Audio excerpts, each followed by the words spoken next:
It happens to most of us at some point or another. You fall into a rut and you just can't seem to pull yourself out of it. It could be anything, your job, your weight, your personal life. Well, James Arthur Ray has been there, and now he's a renowned success strategist as well as the author of Harmonic Wealth, The Secret of Attracting the Life You Want. And he's here to help you, because you know who you are. Welcome back. Good. It's good to be back. So you really do attract what you want in most cases, do you think? Well, you attract what you consistently think, feel, and act upon. So, you know, I think it's important to put principle before practice. If someone's in a rut, the reason they got into that rut is because they never stopped and really asked themselves, what inspires me? Yeah, I know we were talking before the show, but it's just flabbergasted me that somebody doesn't know what they love to do. But it's an epidemic. It really is. I mean, people say, "Well, I've got to do something. I'm in a rut. I need a new job. I need to move. I need a new relationship."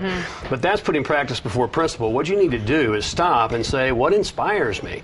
What am I good at? What moves me emotionally? What are my unique gifts?" Well, I think when some people get in ruts, it sort of compounds it. Like you're having a bad day and it turns into a bad week and it turns into like a bad month. Self-fulfilling prophecy. Yeah, and it's hard to get out of the weeds sometimes, isn't it? It is, because as we've talked many times before, energy flows where attention goes, right? Whatever you're putting your attention on continues to expand. So if you'll stop and find what inspires you, what your purpose is, then the second thing is to set a real clear intention on what you choose to create in your life. Very specific. Where do I choose to go in the context of what inspires me? When you talk about, like, practically, people need money, they need, insurance. And if they have children, they need security. You can't, some people don't have that luxury of just finding what they would love to do. Well, I think that's very, very common, and yet that's the cause of the problem. You know, we all heard maybe about Fred Merkel, the billionaire in Germany who threw himself in front of a train earlier this year, or the former CFO of Freddie Mac who got a big bonus and hanged himself.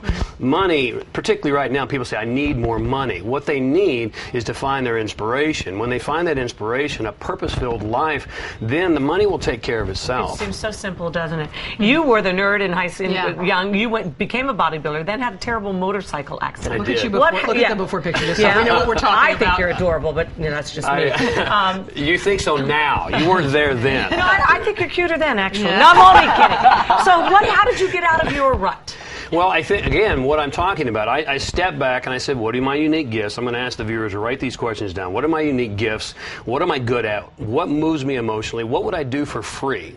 Even if I had to. Doesn't mean you have to, but what would I do just because it moves me emotionally? Yeah, I know I quote it too much, but everybody, it's so true. My daddy used to say, find something you love to do and then figure out a way to get paid for it. That's real success. Yeah, it really is. How can you be paid handsomely for doing what you love? That's the question. Another great question to ask. Because what you'll make up for it in joy in your life, having a job you look forward to going to. And that's payment, too. I mean, there's more than just monetary payment. There's psychic, emotional payment as well, spiritual payment. I think sometimes it's the relationships that are the harder things. The job seems easier to me than the relationships. But anyway, why are you looking at me? I'm not. Whatever. I'm not. I'm looking straight here to say thank you so very, very much, James Arthur Ray. Great to see you.